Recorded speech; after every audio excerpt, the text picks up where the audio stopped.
Hey friends, I'm Michael Kingswood, and it's story time. Story Saturday, but once again, we're doing it on a Sunday because I felt like switching it up this week. Actually, I just got really busy. I'm always busy. The fun thing is, this week's story is not exactly particularly long.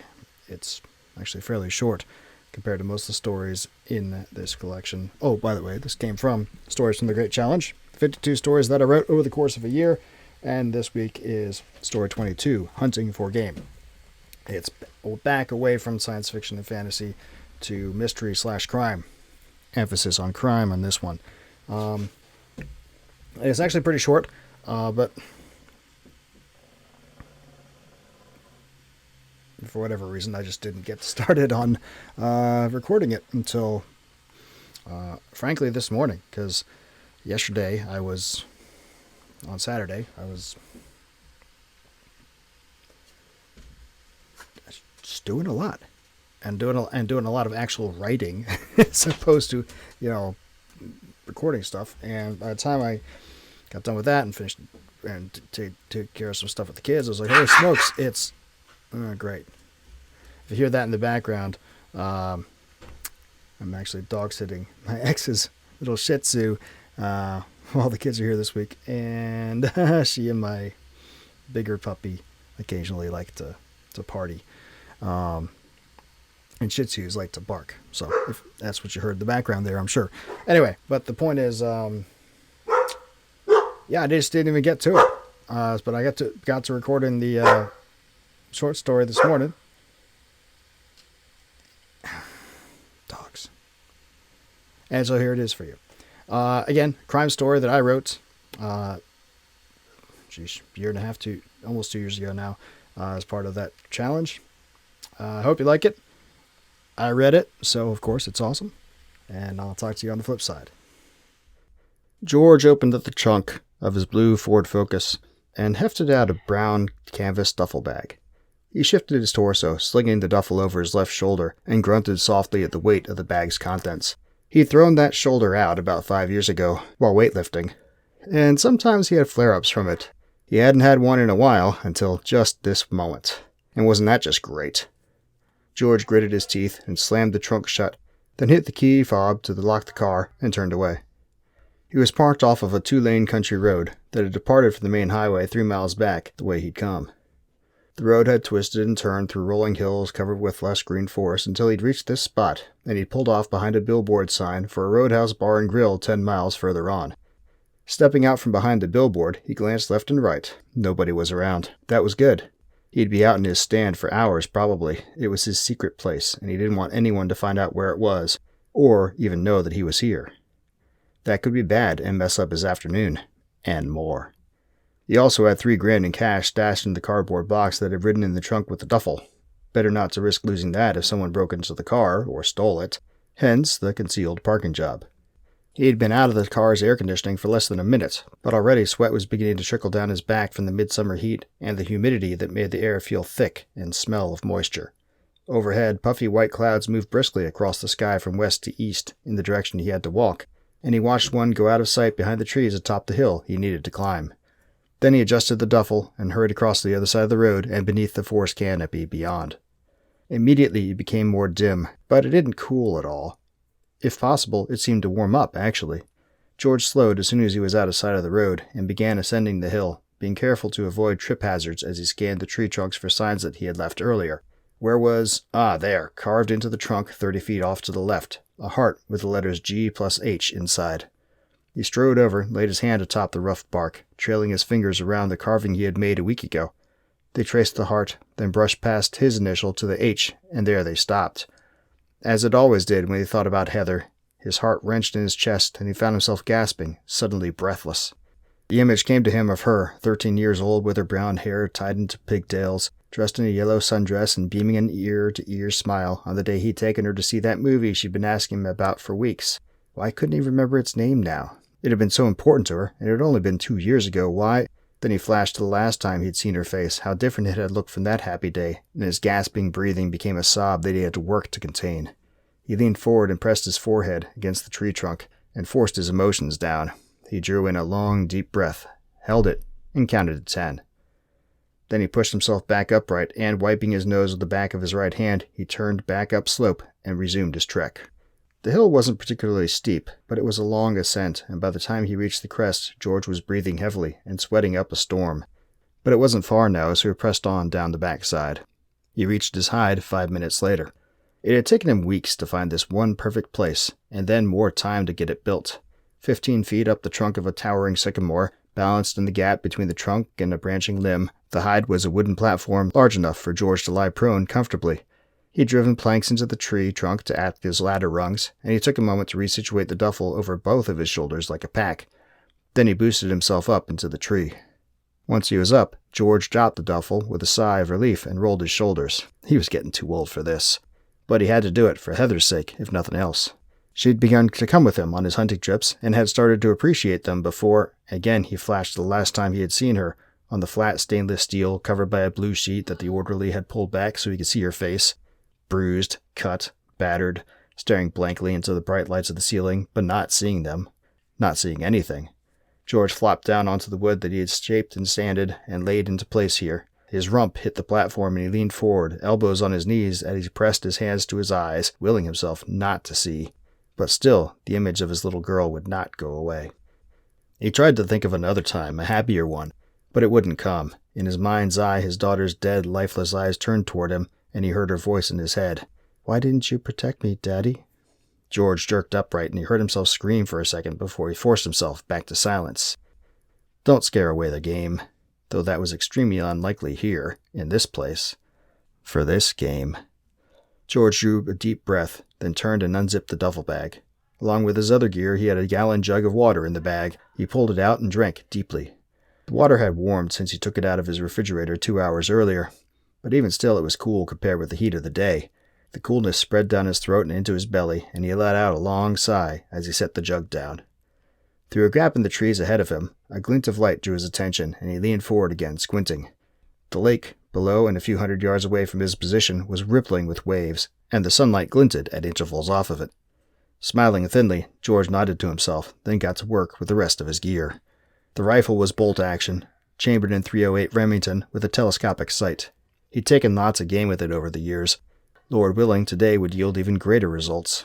He pulled a box of ammo and a bipod mount out of the bag, then set to screwing the mount into the lug at the bottom of the rifle barrel. As he worked, his mind wandered back, but not to the morgue and Heather. 3 months later, and sitting down with the detectives and the prosecutor assigned to the case. They'd caught the guy, had him dead to rights. The prosecutor would seek the death penalty, but probably he'd end up with life without parole. So at least he wouldn't be able to kidnap, rape, and murder any other little girls. The earlier smile faded into a scowl as George remembered going into the courthouse for the pretrial hearings, watching as the defense attorney submitted a motion to dismiss, and then stunned disbelief when the judge granted it, with prejudice. George's scowl became a grimace as he set the rifle down, the bipod holding the barrel up off the floor now, and opened up the ammo box. He loaded 4 rounds into the ammo receiver, then jammed the bolt home, chambering around. He checked the safety on, then arranged himself into a prone position, rifle butt snug into his right shoulder. He recalled spending a week in jail, contempt of court from the protest he shouted when the judge dismissed the case, seeing the prosecutor after he got out, and learning the perp was the nephew of a state senator or something. He flipped off the dust covers of his sights and pressed his cheek against the stock. Distant tree trunks and underbrush leapt into view in his eye, slightly blurry. He adjusted the focus ever so slightly, then panned the rifle left and right on the bipod, testing its function. Smooth and easy. He'd pressed the prosecutors to try again, maybe in a different venue, a different judge, but dismissing with prejudice meant the case could never be pressed again, period. He walked out of the prosecutor's office, feeling his entire world crumble apart. First Jane, 4 years earlier, now Heather. Both had been murdered, his wife by cancer, and his girl. George blinked away tears and focused on the sights as he shifted his aim point toward the break in the trees. There could be no justice for Jane, but there should have been for Heather, and that had been stolen from her and from him. Through the sight, he saw the lake again. The ripples running across its surface were stronger, originating from just to the left of his field of view. Shifting his aim slightly, he saw the boat whose wake had been creating the ripples. It had a white hull and a blue bimini above its conning station. It was sleek and lacked any superstructure, a speedboat. And sure enough, it was pulling a bikini-clad woman behind it, on water skis. George wanted to smile at the sight, but he couldn't bring himself to. He shifted further to the left, and the lake's shore sprang into view. Large homes, mansions practically, lined the water's edge. Some were sided in brick, some in more conventional planks, but all had the look of places that had been built in the last 10 years or so. Each had a dock and was separated from its neighbor by a fence that ran to the waterline. A few had swimming pools in their yards above the lake, and wasn't that silly. All had meticulously pruned landscaping and lawn furniture for entertaining. The house halfway down the lake's edge toward him had another boat just tying off to the dock. A dark-haired man in a white shirt and tan shorts was just standing from cleaning off the boat's lines. The sun reflected off the lenses of his sunglasses quickly as he turned back to the boat and reached out to help his other two passengers out onto the dock. There was a woman, somewhat plump but tall, almost as tall as the man, in a white and pink sundress, and a girl, though young woman would be better term for the growing hips that were plainly visible from the one-piece swimsuit she was wearing. She had brown hair like her mother, and stopped to slip on Daisy Dukes before stepping off the boat. The trio walked up the dock to a paved patio area a few yards up from the lake's edge to where a glass-topped patio table surrounded by 4 white-slated chairs waited for them. The man and the young lady sat down, and the woman hurried up to the house. She returned a few minutes later, carrying a tray and a pitcher filled with a yellowish fluid, lemonade, and 3 glasses. Her face was in view now that she was returning, and despite her sunglasses, George recognized her with ease. Judge Madeline Rosenberg. The woman who had dismissed the case and thrown him in jail. The woman who had denied Heather her justice. George tracked her as she walked back to the table, keeping his sighting reticle on her the whole way, and licked his lips. He had been watching her and her family for months, learning her patterns, searching for an opening. It hadn't been particularly hard to learn about this lake house, when they tended to come here, and for how long. The judge didn't have any social media accounts, but her sister did, and so did her daughter. Between the multitude of postings and check-ins those two had sent out to anyone with the desire and wherewithal to look, he knew where to go. That just left finding the right place from which to hunt his game. That really had been the long pole. A place that was within effective range of his rifle, and within his ability to get a hit, and was secluded enough that he could be assured of being able to make an escape. Though, truth be told, he didn't really care all that much about getting away. If he got caught, so be it, but it would be better to make a clean getaway. He'd finally found the sycamore, and the gap in the trees that offered precisely the right angle. Then it was just a matter of waiting for Labor Day on the lake. He kept tabs on the good judge in the interim, and went to the range frequently to get his marksmanship up to the best it could be. Now it was time. The game was in the open, and he had his shot. Justice for Heather. Finally. The judge poured cups for her husband and daughter, then sat down in a chair, facing George's position, to her husband's right, and opposite her daughter. George could see about 2/3 of the judge's head over her daughter's. No problem making that shot. Flicking the safety off, he lingered there, with his reticles centered on the judge's face. The temptation to shoot was so strong he almost did it. But that would be revenge, not justice. George had thought it through thoroughly, and could not escape that fact. Killing the judge would be satisfying, deeply satisfying, but it would not be justice. Justice would be to inflict the wounds on her that she had inflicted on him, and leave her without recourse, just as she had left him. He said a quick prayer, asking God to explain what he was doing to Heather. Then he shifted the reticle from the judge to the back of the daughter's head. He took a long, slow breath, held it, and squeezed the trigger. Well, like I said, it's a crime story. Crime, crimey, crime. And a little darker.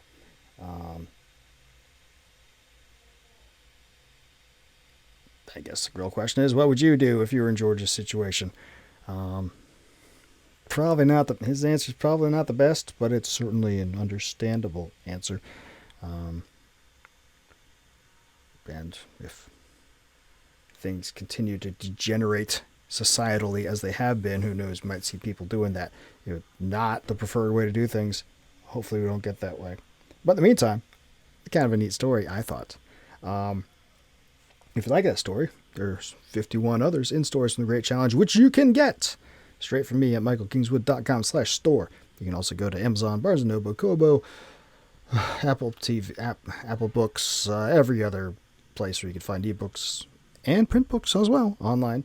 But it's better to go straight to me because I get more profit that way, and we have a direct relationship. So no middleman can cut us out for whatever reason. Yeah, do that. I'm going to cut this one short because it's already later in the day than I wanted it to be doing this. subscribe to the channel if you haven't already. Go by, sign up for my mailing list, michaelkingswood.com. Become a member of the site. Send a couple bucks a month to help things out. That'd be great. And we'll go from there. We're going to talk to you next week with the next story, Saturday, which we're actually going to do on a Saturday, knock on wood. And this one is back to science fiction. It's a story called Caledonia. If memory serves, this is about the misadventures of some people who are colonizers on an alien world. That'll be amusing for you. Also, this week we're going to recommence the streams, the deep dive streams that I was doing for a while and then stopped for like a month. And I'll talk about all that goes on with that when we do it tomorrow. Tomorrow we'll plan to start it up again. It's July 4th, first full week of the month. Might as well. Right now I'm thinking 2:30 p.m. like we used to do before, and that specific time. So I'll see you there, hopefully. But hey, if I don't see you, if you're in the States, happy Independence Day. If you're not, wish us happy Independence Day. And I'll see you next Saturday. Until then, don't do anything I wouldn't do.